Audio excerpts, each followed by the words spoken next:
چہرے کے ساتھ دل کو بھی صاف رکھا کیجیے، کیونکہ اللہ کی نظر چہرے پہ نہیں دل پہ ہوتی ہے۔ اگر خوش ہو تو آہستہ ہنسا کرو تاکہ غم نہ جاگ جائے، اور اگر غمگین ہو تو آہستہ رویا کرو تاکہ آنے والی خوشی کہیں نا امیدی میں نہ بدل جائے۔ حضرت فاطمہ زہرا نے فرمایا، تم میں بہترین مرد وہ ہے جس کا اخلاق بہتر ہو اور وہ اپنی بیوی کے ساتھ مہربانی اور شفقت سے پیش آئے۔ فرمان مولا علی ہے، جو تمہیں خوشی کے موقع پہ یاد آئے تو سمجھ لو کہ تم اس سے پیار کرتے ہو، اور جو تمہیں غم کی شدت میں یاد آئے تو سمجھ لو کہ وہ تم سے پیار کرتا ہے۔ حضرت علی نے فرمایا، عقل مند کی زبان اس کے دل کے پیچھے ہوتی ہے، اور احمق کا دل اس کی زبان کے پیچھے ہوتا ہے۔ جو شخص ہمیشہ نکتہ چینی کے موڈ میں رہتا ہے اور دوسروں کے نقص نکالتا رہتا ہے، وہ اپنے آپ میں تبدیلی کی صلاحیت سے محروم ہو جاتا ہے۔ کسی مضبوط پہاڑ کا اتنا بوجھ نہیں ہوتا جتنا بے قصور پہ تہمت لگانے کا بوجھ ہوتا ہے۔ حضرت علی نے فرمایا، یہ دنیا بھی کتنی عجیب ہے، ایماندار کو بے وقوف، بے ایمان کو عقل مند اور بے حیا کو خوبصورت کہتی ہے۔ ایک بات سمجھ نہیں آتی کہ ہر مسلمان موت ہی کیوں ایمان پر چاہتا ہے، زندگی ایمان پر کیوں نہیں گزارتا؟ جس کو اللہ کی آیات نہیں پگھلا سکتی، اس کو پھر جہنم کی آگ ہی پگھلائے گی۔ وہ ایسا رحمان ہے، سوال رد نہیں کرتا کسی کا۔ وہ تمہیں وہ راستہ دکھاتا ہے جس پر تم چل کر اپنے رب کو پا لیتے ہو۔ زبان کا کہا دنیا سنتی ہے اور دل کا کہا اللہ سنتا ہے۔ نیکی کے باوجود اگر تکلیف آ رہی ہے تو یہ درجات کی بلندی کے لیے ہے۔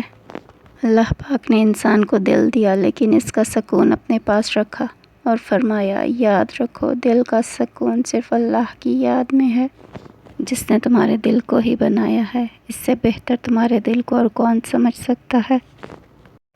نہیں مایوس میں اپنے خدا سے بدل جاتی ہے قسمت بھی دعا سے، اور جب اللہ تھام لیتا ہے تو کوئی نہیں گرا سکتا۔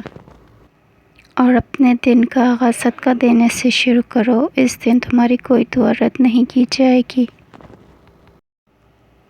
خدا تم سے بہت پیار کرتا ہے، اس بندے کی کیا اوقات ہے جو تم سے نفرت کرتا ہے؟ صبر ایسی چیز ہے جو کسی کا بھی غرور توڑ دیتی ہے۔ دوسروں کے ساتھ زیادہ تر وہ نیک سلوک کرتے ہیں جو خود بھی مشکل وقت گزار چکے ہوں۔ میری ٹوٹی پھوٹی عبادتوں کو ایسے قبول کر یا رب کہ سجدے میں جھکوں تو مجھ سے جڑے سب رشتوں کی زندگی سنور جائے۔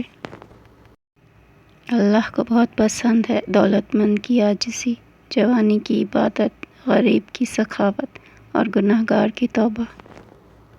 سوچوں کے بدلنے سے نکلتا ہے نیا دن، سورج کے چمکنے کو سویرا نہیں کہتے۔ ہم اکثر اپنے چاہنے والوں کی لمبی قطار کو چھوڑے اس ایک شخص کے پاس ذلیل ہونے کو پہنچ جاتے ہیں جسے ہماری پرواہ تک نہیں ہوتی۔ وقت سب کچھ سکھا دیتا ہے، بھلا بھی برا بھی۔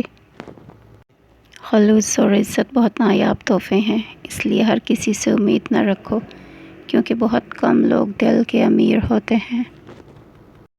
خوشیوں کا تعلق آپ کے حالات سے نہیں، آپ کے فیصلوں سے ہے۔ علم یہ نہیں کہ بات کتنی گہری اور الفاظ کتنے مشکل، علم یہ ہے کہ بات کتنی ضروری ہے اور الفاظ کتنے سادہ ہیں۔ لوگ ہزار منتوں کے بعد بھی نہیں مانتے، اور میرا رب ایک سجدے میں مان جاتا ہے۔ دل مسلسل سکون میں رہے گا تو دکھ کے لمحات میں قرآن پڑھا کر شکر کرنا سیکھو، اتنا ملے گا کہ تھک جاؤ گے۔ نبی کریم صلی اللہ علیہ وسلم نے فرمایا، میری امت کے بوڑھے کی عزت کرنا میری عزت کرنا ہے۔ نہ کرو گلہ اپنے نصیب سے، جب اللہ راضی ہوتا ہے تو ہر چیز مل جاتی ہے۔ اللہ فرماتا ہے، جب کوئی تم پر ظلم کرے تو میرے انتقام پر راضی ہو جاؤ، کیونکہ میرا انتقام تمہارے انتقام سے بہتر ہے۔ اللہ بس آزماتا ہے کہ میرا بندہ یا بندی میری محبت میں کس حد تک صبر کر سکتا ہے۔ جس نے بن مانگے عطا کیا، وہ مانگنے پہ کیوں مایوس کرے گا؟